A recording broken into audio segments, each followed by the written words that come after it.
antes de este fenómeno natural, hoy esa cifra con seguridad se ha aumentado. Y uno de los principales sectores afectados justamente es educación. Está en nuestros estudios Lucio Castro, secretario general del SUTEP, Sindicato Único de Trabajadores de la Educación del Perú. Bienvenido, Lucio. Nicolás, gracias por estar con nosotros. Gracias por la oportunidad y permíteme, en principio, establecer y señalar la solidaridad que siente el magisterio con los pueblos del país que hoy están afectados. Y como tú señalas, aquí los grandes agraviados y de manera constante son los que no tienen voz. Y aquí también está presente un tema siempre latente, siempre transversal, la corrupción. El año pasado ha habido 25.000 millones de corrupción, con solo la mitad, según la Contraloría, hubiéramos enfrentado y solucionado grandes problemas del país.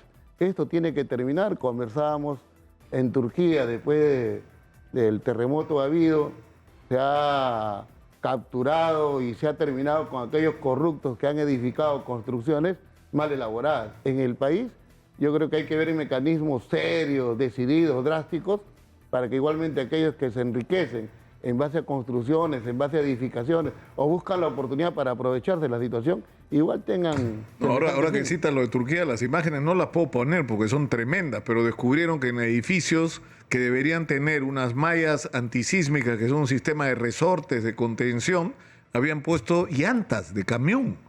Cuando se descubrió eso, porque los edificios se cayeron, trajeron a los constructores y en el sitio los fusilaron. Y pasaron los videos para que todo el mundo los vea. Entonces no los pongo porque son tremendos los videos, ¿eh? Son tremendos de los fusilamientos de los constructores. Pero yo creo que el mensaje en todo caso debería ser: no podemos seguir permitiendo la impunidad, ¿no es cierto? Porque no solamente hay corrupción, sino ineficiencia, que de alguna manera tiene que ser castigada también. Ahora vamos a lo nuestro, Lucio. Las clases empezaban el lunes y no han podido empezar en todo el país. ¿Cuál es la situación exactamente con el reinicio del año, el inicio del año escolar? Mira, nosotros hemos señalado de que hay grandes problemas que responden y tienen una explicación histórica, estructural, de abandono y postergación de la educación. Y nosotros decimos, los 200 años de República han significado abandono de la educación, estar de espaldas a ella y, por tanto, el ir acumulando un conjunto de dificultades. La más grave es la infraestructura. El mismo ministro ha dicho 152.000 millones. Lo dijo acá en Exitosa. Porque yo le dije, yo tenía la cifra que me dio Víctor Alfaro cuando era ministro. Yo le pregunté, me contestó una semana después, me dijo 120.000 millones. Entonces uno debería pensar, Daniel Alfaro, perdón, no Víctor. Y yo pensé que con el tiempo el déficit iba a disminuir. Era 138.000 millones, que es la cifra que yo le di al ministro Óscar Becerra. Me dice, no, son 152.000 millones. O sea, en vez de disminuir el déficit, crece. Ha crecido justamente porque el mirar o estar de espaldas a la educación ha sido una constante. Y esto debería ser reflexión para aquellos que tienen poder de decisión, Congreso de la República, Poder Ejecutivo, y ahora que se está formulando el presupuesto, para mirar la educación con ojos de prioridad y destinar lo que la educación necesita. Tenemos problemas en infraestructura, en alimentación, anemia. Tenemos problemas con el tema equidad, acceso, conectividad, capacitaciones, remuneración, dignificación de los trabajadores, y estos múltiples temas deben ser abordados de manera integral, porque en la historia también ha habido que hemos visto el tema infraestructura, el tema currículum, el tema equidad, el tema acceso de manera disgregada, y cuando no abordas las cosas de manera integral, un tema no lo solucionas, hay paliativos y el otro sigue creciendo. Y aquí tiene que haber decisión política y creo que tiene que respetarse lo que la Constitución establece. Aquí se habla mucho de la Constitución dice 6% del PIB para educación y nadie lo cumple. Sí, mira, el problema es que si seguimos invirtiendo las miserias que invertimos para resolver problemas de infraestructura, nos vamos a necesitar 30, 40 años para hacerlo. Ahora, yo discutía con personas amigas cuál es la solución a esto. Y una cifra que me han dado en los últimos días es que las reservas de mineral en el Perú en este momento superan el millón de millones de dólares. En la campaña electoral, el 2021, se hablaba de 500.000 millones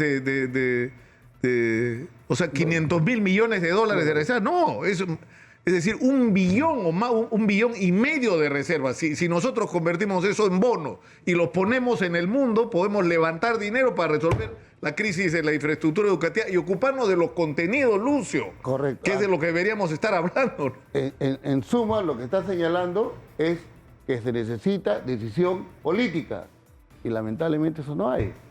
Y eso es lo que reclama el SUTED, lo que reclaman los trabajadores de educación, lo que reclama el pueblo, porque la educación, siempre decimos, también es un tema transversal que interesa al pueblo. El pueblo quiere educación de calidad y eso el Estado tiene la obligación de asegurarlo.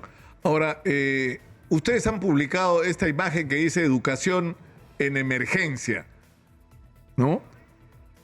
Y dicen lo siguiente: más de 5 millones de estudiantes no podrán iniciar el año escolar debido a la emergencia que se vive con el ciclón Yaku. Las escuelas han sido severamente afectadas y las que no se han convertido en albergues temporales para los damnificados.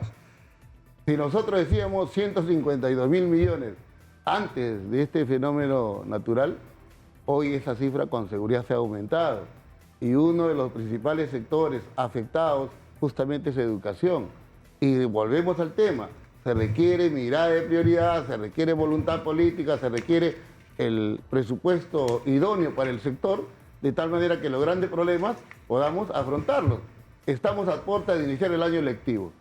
Y creemos, insistimos, exigimos nosotros que aquí la coordinación intersectorial se garantice, que aquí el Estado y el gobierno diga educación, prioridad, y aseguremos para el inicio de clase una infraestructura elemental, básica, para que los alumnos no tengan problemas. Pero el tema es que vamos a tener que, Exitosa. es decir, usar un poco la imaginación. Es decir, por ejemplo, el aprovechamiento de todas las horas disponibles en los colegios que están aptos, es decir, porque tienes horas que que la infraestructura no se está usando, entonces va a haber que usar colegios públicos desde las 6 de la mañana hasta las 10 de la noche.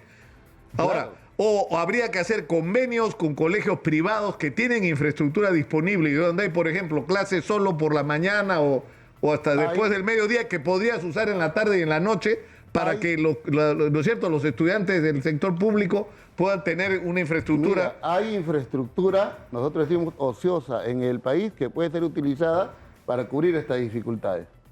Y es cuestión de que el Ministerio de Educación establezca las instituciones que tienen la posibilidad de establecer esos 3 turnos para efectos de atender la necesidad. El ministro desarrollaba hace una semana, un poco más, una propuesta, nos parece aventurera. Como no hay atención o posibilidad de atender la demanda educativa, entonces esos alumnos que había en un colegio particular y el Estado y el gobierno va a asumir para que el colegio particular prácticamente recupere la vida en una infraestructura que es también dificultosa. Nosotros decimos, miremos los colegios estatales, aquellos colegios que tienen infraestructura ociosa y hagamos útiles de tal manera que tengan los 3 turnos. Y pero incluso puedes usar la infraestructura de los colegios particulares y pagar por el alquiler, pagar por el servicio, por el uso del espacio, ¿no? Lo que tiene que hacerse es asegurar que la educación presencial también se desarrolle lo más pronto posible. Incluso si hoy en el sistema híbrido que tenemos la virtualidad aparece, ahí tenemos otro problema. Las herramientas tecnológicas que existen en las instituciones educativas son propias de la segunda revolución industrial. Estamos desfasados. Por eso decimos nosotros, hay un conjunto de problemas que tienen que ser vistos con ojos de prioridad y eso no sucede. La educación Exitosa. se vuelve un tema de conversación y de demagogia en momentos electorales y cuando ya estás en el gobierno te olvidas de ellos. Ahora, ¿ustedes tienen diálogo con el ministro Óscar Becerra?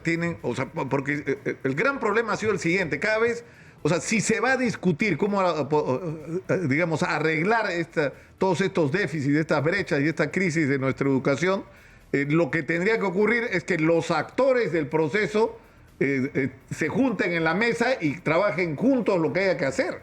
Hemos reclamado siempre, Nicolás, a ti te consta, primero hemos dicho, tenemos voluntad dialogante.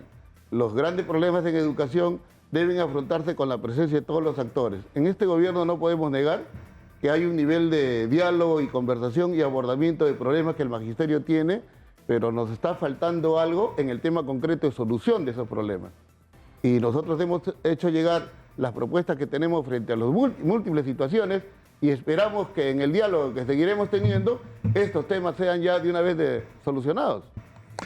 Lucio, te agradezco mucho por estar con nosotros esta mañana y vamos a tratar de... estuvo el ministro una conversación, o sea, bastante puntual, ¿no? Con Manuel Rosas, pero yo creo que es necesario tener un diálogo muy amplio sobre la crisis de la educación en el Perú, ¿no? Y la necesidad de dar respuestas, pero respuestas reales y consistentes, ¿no? Permíteme ahí terminar haciendo una invitación, Nicolás, a los maestros, auxiliares, a padres de familia, a aquellos identificados con nuestra organización. El día viernes en nuestro local sindical estamos celebrando la vida y en vida a Horacio Ceballos Gámez, nuestro fundador, quien hace 81 años nació, y también a los fundadores del SUTEP. Es una organización que va a cumplir 51 años, siempre lucha junto al pueblo, siempre preocupado por la educación, por los derechos de los trabajadores, Exitosa. por derechos fundamentales de la sociedad, y siempre esta lucha y trajinar ha estado ligado a la comunidad, ha estado ligado al pueblo. Viernes 7 de la noche en nuestro local sindical. Muchas gracias. Muchas gracias a ti, Lucio. Lucio Castro, secretario general del SUTEP, ha estado con nosotros.